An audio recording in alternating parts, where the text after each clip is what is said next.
Có thể điều nhục nhất trong thời AI không phải là mất việc, mà là mỗi sáng bạn vẫn quẹt thẻ vào công ty nhưng nhận ra vai trò của mình chỉ còn là ngồi canh lỗi cho một cái máy đang giả vờ thông minh hơn.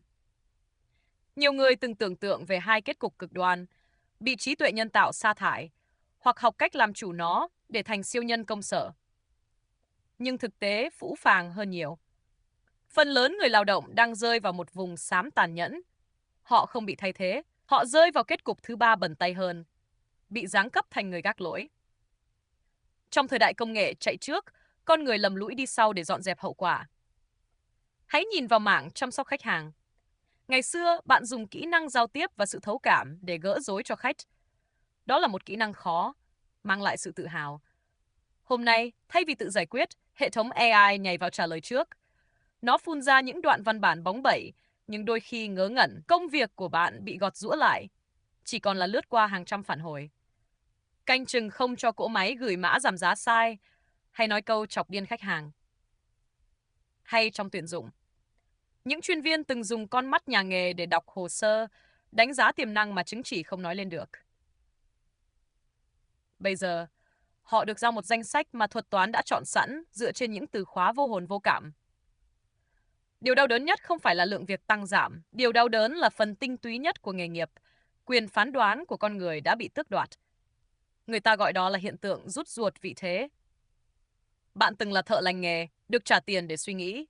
Bây giờ, máy móc tư duy trước. Bạn chỉ làm khâu xác nhận cuối. Ranh giới giữa một chuyên viên chuyên môn cao và một cỗ máy bấm nút đang mờ dần. Họ tước đi quyền quyết định của bạn, nhưng trớ trêu thay lại bắt bạn gánh trọn vẹn rủi ro, bởi vì đây chính là cú lừa ngoạn mục nhất của hệ thống này.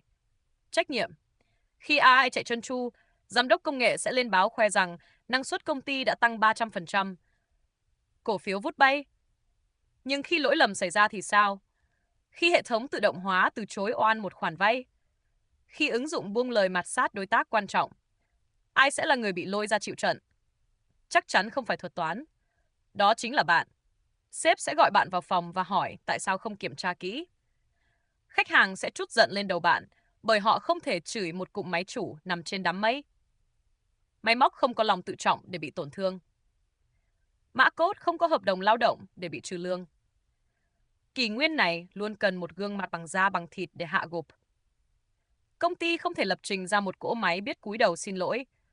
Vì vậy, họ giữ bạn lại.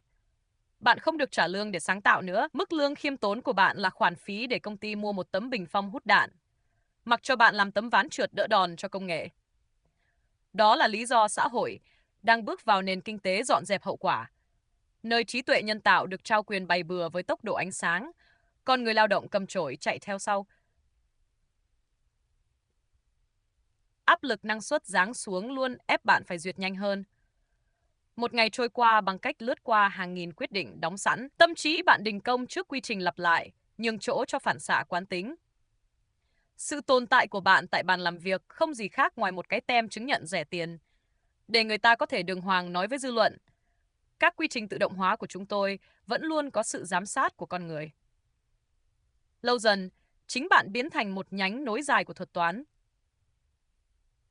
Một con robot sinh học giá rẻ, làm những việc lắt nhắt mà hàng thập kỷ này người ta đã tự huyễn hoặc rằng máy móc sẽ gánh thay con người. Cuối cùng, chính con người lại cắn răng gánh máy móc. Ngành hàng không từ lâu đã nhận ra mặt trái của máy móc. Khi cắm rễ vào chế độ bay tự động, sự nhạy bén của phi công bốc hơi theo thời gian.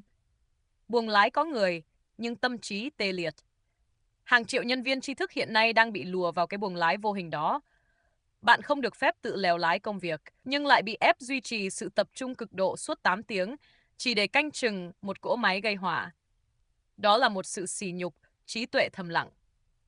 Một dạng tra tấn nhận thức, tước đoạt khí chất và đánh gục bạn nhanh hơn cả kiệt sức thể lực.